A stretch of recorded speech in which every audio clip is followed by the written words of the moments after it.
For me, it's impossible that you need to go to work and not have emotions and then go home and have emotions. So once you understand that, you'd stop expecting people to be different just because it's business, just because it's work.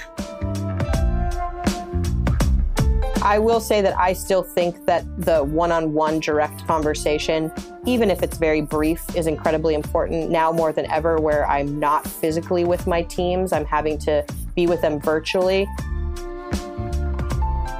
And remember, if we're talking about culture, little things can become big problems fairly quickly. If somebody's upset about things and they're not sharing it with you, trust me, they are sharing it with their colleagues, and then their colleagues are getting upset about it. Hi, and welcome back to the 5th Wave podcast. I'm Jeffrey Young, Editor-in-Chief of coffee business magazine 5th Wave. Teams. Teams can achieve extraordinary things when human beings feel united and pull in the same direction. But building a powerful team culture becomes difficult in a cafe setting, or indeed in any work setting. Cafe businesses are a 7-day-a-week affair. Scheduling is a nightmare. Staff often work different shifts from each other, and sister cafes frequently are miles apart. And yet the stakes are high. Creating a great team culture is essential in this industry because the quality of customer service is often the factor which sets one cafe apart from the other. In this episode, we're exploring how 3 successful companies foster powerful, unified cultures that help their teams and their businesses thrive across geographies and even through pandemics. We speak with Guido Bernardinelli, CEO of Marzocco, and unpack the company's management and leadership framework known as the 4 Ps. We pick up the phone with Laila Ghambari, Director of Cafés at Stumptown Coffee, to understand how Stumptown is managing its cafe chains through this pandemic. We're kicking off things with Edwin Harrison, who along with his wife Magda, co-owned Artisan, operating a chain of 5 London coffee shops, a roastery, and a training school with over 1,000 students who've walked through their doors. Edwin spoke expertly at an Allegra event a few years ago about how he creates a caring team culture in his business. And I was fascinated. So I wanted to share his insights here again on 5th Wave. In this conversation, Edwin offers the simple yet effective principles that keep his business on track and empower his employees. Well, I'm delighted to be here with Edwin Harrison. Welcome, Edwin. Thank you. You know, no doubt COVID's had quite an impact on your business. Perhaps you could just share a little bit the sort of the journey of COVID. I think there is when it hits you, wow, everything that we've built over the last 10 years, is it on the line? And then at the same time, you've got to sort of ask yourself, well, okay, how do we get through this? Where are the opportunities? And I think when Magda and I sat down with a glass of wine when it was all happening, we said, well, the one thing that sets us apart is we have an amazing team. So the first thing we need to do is find a way to look after them and protect them. And this was before furlough and all these sorts of things. So we very quickly came up with literally a back of a napkin idea of selling our beans for a donation. And customers came from far and wide and they would donate and everything was going to go to support the team. I think it was a real signal to the team right from the start that we cared and we were going to get through this together. And fast forward sort of 10 months, 12 months, we're still going through this, but we still have that core team and we're still looking after each other and we're actually going okay. I think what I'd love to do is maybe share a little bit about how would you describe the culture? It's a husband and wife team, so... It's a husband and wife team, yeah. And I think actually at the core, I think that's a great place to start. I think we're a family business. And although we've expanded at its very core, it's still a family business. I think in terms of culture, it's hugely important that you're proud of the culture that you create. Ultimately, the business you create as an owner is a representative of yourself, I suppose. And therefore, if you look around and the culture is one that is caring, nurturing, that looks after each other, that achieves, that also performs well, then that is one that you can be very proud of. So the big question is, how do you do it? I think from the start, for me, it's about leading by example. And we, right at these early days, we put that at the heart of everything we do. For example, even if Magda and I go into one of our shops, we still pay for our own pastries or our own coffees or, anything we buy in our shops, even though it makes no sense at all, bar for the tax man. It just shows that we expect everyone to behave the same and leading by example is important. And I think if you can install that from the start, and something as simple as that, we don't overcomplicate it, that is the one philosophy we adhere to. People get it and they begin to buy into it. When we do reviews, we say 80% of your review is based on have you led by example. And as your company has grown, how has this influenced keeping that culture? And I think the way you structure things needs to be really carefully looked at. And the managers that you employ need to have the same values as you would as an owner. And then you need to be able to empower those people to actually make decisions. And I think one of the really interesting dynamics is having a business that's operational and has systems in place, yet having managers that feel empowered to make changes and they feel like they have ownership.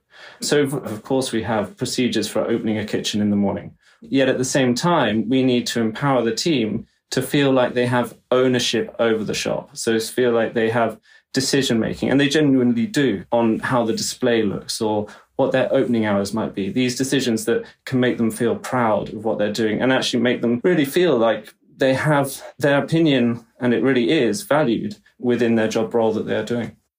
That sort of sense of ownership, does that relate in any shape or form to, say, pay, rates, bonuses?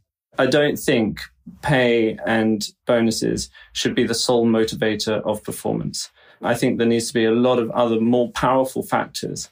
I think you should be the middle ground, personally. I think you should pay well, maybe not the most amazing pay, because often you find the places that pay the really top bucks have really bad culture, and they're having to compensate with pay. In my experience, that doesn't work. And what sort of other rewards would you look to give to your staff?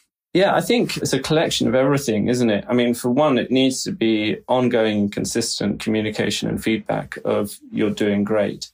But then you need to acknowledge in front of other people, for example, so shout outs in emails, these things in front of the peers, to then keep making things that tie in. So, for example, we're big into training. Luckily, we have the Artisan Coffee School. So when people become a senior within Artisan, then they go on a program where they suddenly get all this extra training when it comes to SCA courses. And that motivates people in itself. So I think where you can tie benefit to something that then creates a pathway for career progression, it works really well. What sort of tools do you use? What role does technology play in keeping that culture thriving? I think communication is at the heart of a good culture, really. And we often remind ourselves that you've got to communicate 5 ways to get any sort of message through. What doesn't work is thinking, right, I've sent them a one-line email, I'm done. You've got to think, okay, I've sent them an email, but next time I see them, I'm going to make sure I have a chat about it. And then also I'm going to send them a text message saying thank you. And the other thing is I think you've got to keep your communication very simple. I remember even at the start of Corona back in March, we said, right, we need to really simplify things. We built a little Corona task force of Magda, myself, and 2 of our team members, and everything was directed there. And clear communication was then filtered through there. Each one of us had an area of expertise that we were going to look after. Maybe it was the customers, maybe it was the team, maybe it was about health and safety. But you've always got to be on top of this communication. You can't overcomplicate it. One thing I think is great, though people get slightly annoyed by it, is WhatsApp. It has helped us have little teams, little groups, little chats, barista chats, shop chats. But then you need to have the ability to catch people's problems early.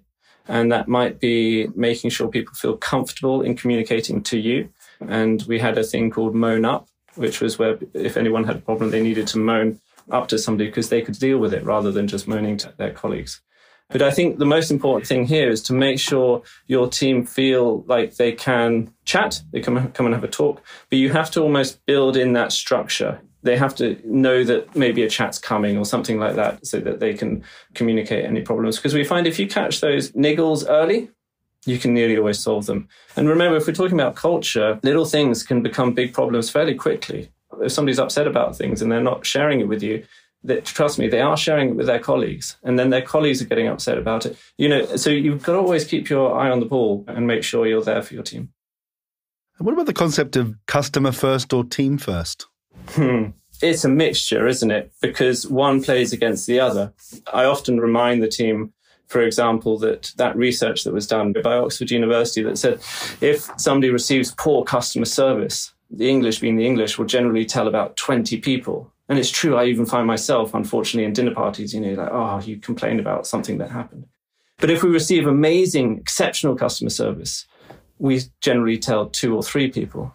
Now, I think that's really sad, and it's a behavior that I wish we would change. Now, if you just unpick that for a second and think that the person who's serving that customer, if they're having a bad day, they're hungover, they've broken up with their boyfriend or girlfriend, and they're in a bad mood, if they're giving bad service, they only need to speak to 10 people for over 200 people in the local area to know not to come back by that rationale. Now, if you think, well, actually, coffee shops serve the local population, that could be a good 20% of your customer base that within 1 hour has been told they should never go to that shop. Yeah. So therefore, you have to look after your team to be able to look after the customer. And you have to know when that person is not in the right headspace. And you have to have the systems in place and the team in place to know that they need to step in and they need to care. We now hop across to the northwest coast of America to speak with Laila Ghambari, Director of Cafés at Stumptown Coffee. Stumptown is the iconic Portland-based cafe chain and roastery, started by Dwayne Sorensen in 1999. And during the pandemic, their grocery business has performed extremely well, and now Stumptown is a best-selling, premium-priced whole bean coffee brand across the United States. However, their cafe operations were hard hit by COVID, forcing them to temporarily close 4 of their 12 cafes. In this conversation with Laila, we learn how she navigates her teams through this choppy economic storm, guided by empathy and strong communication. She's also well placed to lead this ship. A former US barista champion, a member of the Executive Council of the Barista Guild of America, Laila spent many years working in her Iranian father's cafe chain, Cherry Street Coffee House. Welcome, Laila. Excited to be here. Well, Stumptown really needs no introduction. Such a famous brand, especially across the USA. What would you say is unique about the Stumptown culture? Stumptown was founded by artists. Dwayne himself was very into music, and a lot of the people that worked there were musicians and artists, and it very much bred into everything. And a lot of the marketing was art made by the baristas, and those are really cornerstone experiences. I believe that Stumptown really values their employees. This last year, with the social unrest and the inequalities that have always been there but have really come to the surface of conversation this past year, has resulted in Stumptown needing to take a look internally, address the things that need to be changed, and develop the things that we've already been doing a really great job of and continue to push those forward. And that makes me feel incredibly valued, that my individual experience is important to them. And so that company culture of recognizing change, adapting, evolving is why I continue to stay there, and why I think that Stumptown will be a force of a brand as we continue on. Tools, technology, systems, what do you need to put in place to be a good communicator to your teams? I will say that I still think that the one-on-one direct conversation, even if it's very brief, is incredibly important now more than ever, where I'm not physically with my teams. I'm having to be with them virtually. I need to see them. And this allowed for that empathy. You know, if I'm just communicating via email, it doesn't allow me to see maybe the struggles that they're not talking about. I mean, I'll be quite honest, this last year, a lot of my one-on-one Zoom meetings with my team will start off immediately with tears, because it's been really hard. It's been stressful, and people are worried and they're scared and they don't know what's going to happen. And so me sitting with my team and feeling what they're feeling and listening to their experience, because the truth of the matter is I'm having a different experience than my cafe managers. I work from home. And so I need to see and sit with their experiences in order to know how to appropriately respond. So I think technology has been incredibly important for us, but I don't think it will ever replace that real human connection that's necessary. So I wonder if you could paint a picture of the situation, the last 10, 11 months now with the COVID and how that impacted the business and how you had to adapt your communication with your team. Stumptown has been incredibly lucky in a lot of ways that we are a diversified company. Our wholesale and our retail are down pretty dramatically. Ultimately, we unfortunately did have to lay off over half of our teams. We just didn't have the space for them as we reopened in a smaller model. It was a lot of really, really hard conversations, but we had every single one of them in person. These weren't through emails. These were phone calls. These were Zoom. It's important, again, for them to see that and to know that there's a human there that understands what's happening and is sorry for what's happening. So it's been incredibly challenging, but I'm going to be quite honest, although in terms of the numbers, we're not as strong as we were last year. 2019 was a really great year for us. I would say that as a department, as a team, we're stronger than we ever have been. The managers of our cafes have been absolutely amazing. I'm just so proud of how they've handled this, which gives me so much hope and excitement for the remainder of this year and moving into 2022. Sounds very much like that quote that I heard once, the comeback is going to be stronger than the setback. Yeah. Laila, can you tell me a little bit more about how you manage the managers in your cafes? Ultimately, the managers are the ones that need to build that relationship with their team. I think that as the manager, sometimes they feel like they don't have a lot of control. They just have to open the store and make sure the staff's there and make sure the numbers are hitting what they're at. But I want them to feel like they have control over what's happening and the decisions we're making. And to be honest, it's hard sometimes to push back when your boss says something to you. You're like, okay, I'll do that. Even if I don't really know if that's the right decision or I don't think that's achievable, you just feel like you have to say yes. And one of the best things I think that has come out of this last year is I've started to get positive pushback from my team. I'll bring something to them and they'll say, I think that my customers would prefer it done this way. And that's been so encouraging to me to hear them feel that they have a voice in the decision making for their cafe. To me has been one of the greatest successes that have come out of this last year. Very profound, actually. Is there any sort of big special tip that you just wish you would have known earlier? If I could go back and teach my young self one thing, it really would be empathy. Each generation has had to come up with their own challenges. For me, starting off in coffee, I had a lot of mentors that were older women in coffee that had already had their successful careers that I looked to for mentorship. And they had their own challenges in dealing with being a woman in the industry. And a lot of it for them was that they had to deal with misogyny because it was the norm. I feel like in my generation, we've started to at least talk about it. It's become more of a topic of conversation that we can address and communicate about it, where I think now it is unacceptable. You have to be thinking about racial equality and gender equality within your business, or I don't believe your business will succeed. And so to me, empathy and understanding of other people's experiences is how you grow your team, is how you create these lasting relationships, the trust that you need. I really believe that your leadership must reflect your membership. And so if you want to have a diverse team, your leadership also needs to be diverse. I can't expect that if my team is all white men, that I'm going to get different ethnic backgrounds and genders coming into my cafes and feeling safe there. There has to be reflection in the leadership. And so again, it comes back to that empathy and understanding that each person's experience is different and that is their experience and that it's valid.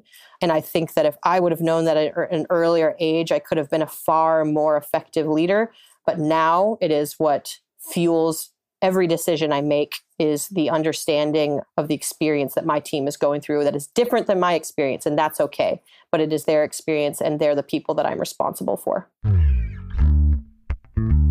Laila Ghambari, who's the director of cafes for Stumptown Coffee Roasters. Can't thank you enough for being here today. Yeah, thank you for having me.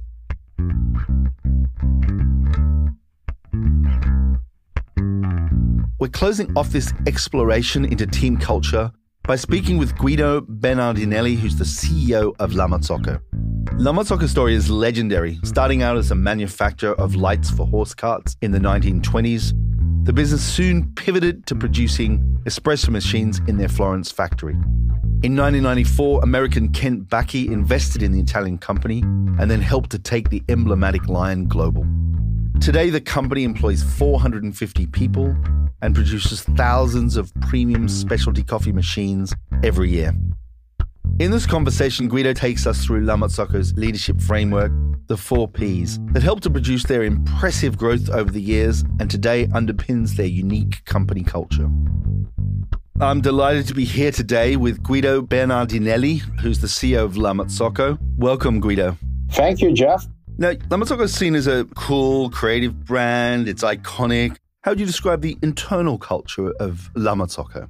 When we started to grow, and the goal was maintaining our culture, remaining who we are. And that's a big challenge because most companies, they naturally move into rules and regulations and policies in micromanagement in an attempt to manage growth, to manage increase of staff and distribution, increase of number of customers.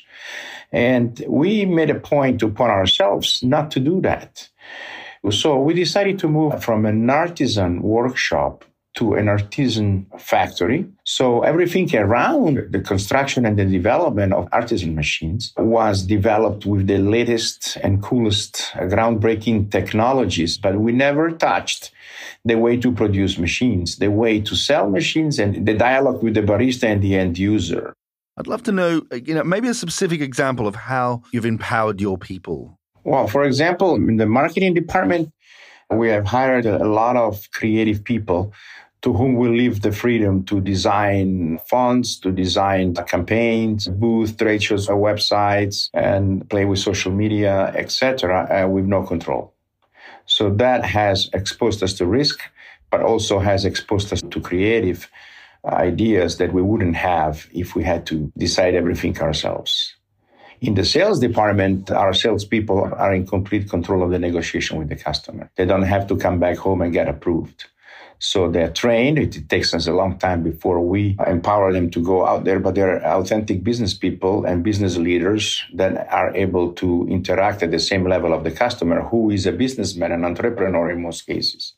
In the area of R&D, we define our research path into 2 areas. The divergent phase, where everybody can say whatever and without feeling criticized for bringing up ideas that sometimes may sound a bit extreme. Basically, we look outside of the industry because we think the solutions to our product problems are outside our room or our industry.